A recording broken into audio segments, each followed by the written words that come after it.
State బోర్డులో చదువు అయిపోగానే మనలో చాలా మందికి ముందు ఒక పెద్ద కన్ఫ్యూషన్ ఉంటుంది. ఇప్పుడే జాబ్లో చేరి సంపాదించడం మొదలుపెట్టాలా, లేక ఇంకొంచెం కష్టపడి పై చదువులు చదివి భవిష్యత్తుని ఇంకా బలంగా మార్చుకోవాలా? ఈ రెండు దారుల్లో ఏముంది, ఎవరికేది బెస్ట్ ఆప్షనో ఈరోజు విశ్లేషణలో క్లియర్గా తెలుసుకుందాం. చూడటానికి ఇది చాలా సింపుల్ ప్రశ్నలా అనిపించొచ్చు, కానీ మన కెరీర్ మొత్తాన్ని డిసైడ్ చేసే పవర్ దీనికుంది. అందుకే ఈ నిర్ణయం తీసుకునే ముందు రెండు వైపులా ఉన్న ప్లస్సులు మైనస్సులు ఏంటో డీటెయిల్డ్గా చూద్దాం. ఓకే, మొదటి సెక్షన్ ఒక విద్యార్థి ఎదుర్కొనే పెద్ద ప్రశ్న. ఇక్కడే అసలు డైలమా మొదలవుతుంది. ఒకవైపు చూస్తే వెంటనే జాబ్, చేతిలో డబ్బులు, ఫ్యామిలీకి సపోర్ట్. మరోవైపు చూస్తే ఇంకాస్త నాలెడ్జ్, భవిష్యత్తులో ఇంకా పెద్ద కెరియర్. రెండూ చాలా అట్రాక్టివ్గానే కనిపిస్తాయి కదా. అందుకే దీనికి ఇదే కరెక్ట్ ఆన్సర్ అని ఎవ్వరూ చెప్పలేరు.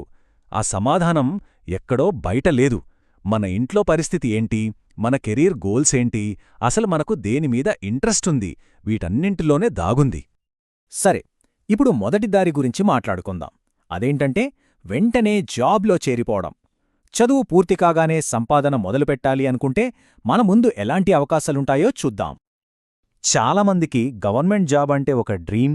ఆ జాబ్ సెక్యూరిటీ, ఆ రెస్పెక్ట్ వేరు కదా. అందుకే TSPSC, APPSC groups, police, teacher పోస్టులతో పాటు రైల్వే, బ్యాంకింగ్ లాంటి సెంట్రల్ గవర్నమెంట్ జాబ్స్ వైపు ఎక్కువ మంది చూస్తుంటారు. గవర్నమెంట్ జాబ్స్ మాత్రమే కాదు, ప్రైవేట్ సెక్టార్లో కూడా బోలెడు అవకాశాలుంటాయి. అది వెంటనే. ముఖ్యంగా కమ్యూనికేషన్ స్కిల్స్ బాగుంటే బీపీఓ, సేల్స్ లాంటివి, కంప్యూటర్ నాలెడ్జ్ ఉంటే డేటా ఎంట్రీ లాంటి జాబ్స్ ఈజీగా దొరుకుతాయి.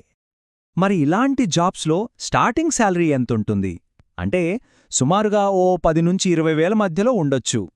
ఇది చాలా పెద్ద అమౌంట్ అని కాదు, కానీ ఆ టైంలో మన అవసరాలు తీర్చుకోవడానికి, ఫ్యామిలీకి సపోర్ట్గా నిలబడ్డానికి ఇది చాలా హెల్ప్ అవుతుంది. రైట్, ఇక రెండో దారి ఏంటో చూద్దాం. అదే ఉన్నత చదువులు. అంటే లాంగ్ టర్మ్ గెయిన్స్ కోసం ఇప్పుడు కొంచెం టైం, ఎఫర్ట్ ఇన్వెస్ట్ చేయడం అన్నమాట. ఇందులో అందరికీ తెలిసినవి ట్రెడిషనల్ డిగ్రీలు, మన బీఏ, బీకామ్, బీఎస్సీలు.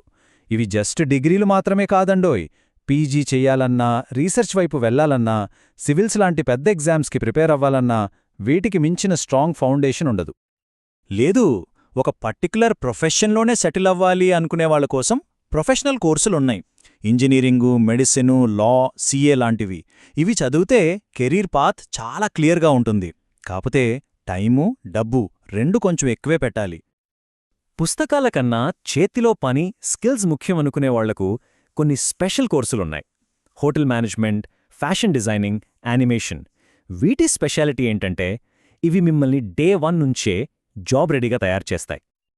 ఓకే, ఇప్పటివరకు రెండు దారుల గురించి విడివిడిగా చూశాం. ఇప్పుడు రెండిటినీ పక్కపక్కన పెట్టి ఒకసారి పోల్చి చూద్దాం, ఏది బెటరో. ఈ రెండింటి మధ్యలో ఉన్న అసలు తేడా ఒక్కటే. ఇప్పుడే డబ్బులు కావాలా, లేక ఫ్యూచర్లో పెద్ద గ్రోత్ కావాలా? జాబ్ అనేది మొదటి ఆప్షన్ అయితే, ఉన్నత చదువులు రెండోది. ఈ టేబుల్ చూస్తే మనకొక క్లియర్ పిక్చర్ వస్తుంది. చూడండి, జాబ్లో వెంటనే సంపాదన మొదలవుతుంది, కానీ చిన్న శాలరీతో. అదే హయ్యర్ స్టడీస్లో సంపాదన లేట్ అవుతుంది, కానీ ఫ్యూచర్లో చాలా ఎక్కువ ఉంటుంది.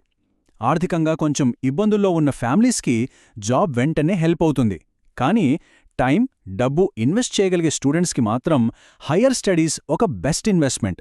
సో మన పరిస్థితి ఈ రెండింట్లో ఎక్కడుందో ఈ టేబుల్ బట్టి ఈజీగా అంచనా వేసుకోవచ్చు. అయితే జాబ్, చదువు ఈ రెండింటిలో ఏదో ఒకటి వదిలేయాల్సిందేనా? అసలు అవసరం లేదు. ఈ రెండింటినీ బ్యాలెన్స్ చేసే ఒక స్మార్ట్ దారి కూడా ఉంది. దాన్నే హైబ్రిడ్ అప్రోచ్ అనంటున్నాం. సింపుల్గా చెప్పాలంటే పని చేస్తూనే చదువుకోవడం అన్నమాట. పార్ట్ టైం జాబ్స్ చేసుకుంటూనే డిస్టెన్స్లోనో, ఆన్లైన్లోనో డిగ్రీలు కంప్లీట్ చేయటం. ఈ రోజుల్లో టెక్నాలజీ వల్ల ఇది చాలా ఈజీ అయిపోయింది. మరి దీన్ని ఎలా చెయ్యాలి?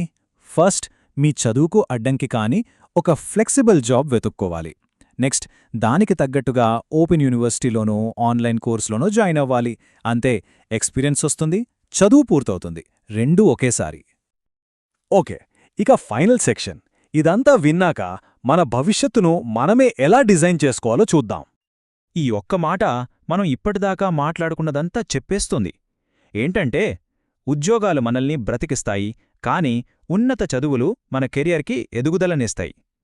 చూడండి, ఫ్యామిలీకి అర్జెంటుగా డబ్బు అవసరమైతే జాబ్లో చేరడం అస్సలు తప్పు కాదు. కాని ఏ దారిలో వెళ్ళినా ఒక్కటి మాత్రం గుర్తుపెట్టుకోవాలి: నేర్చుకోవడం మాత్రం ఎప్పుడూ ఆపొద్దు.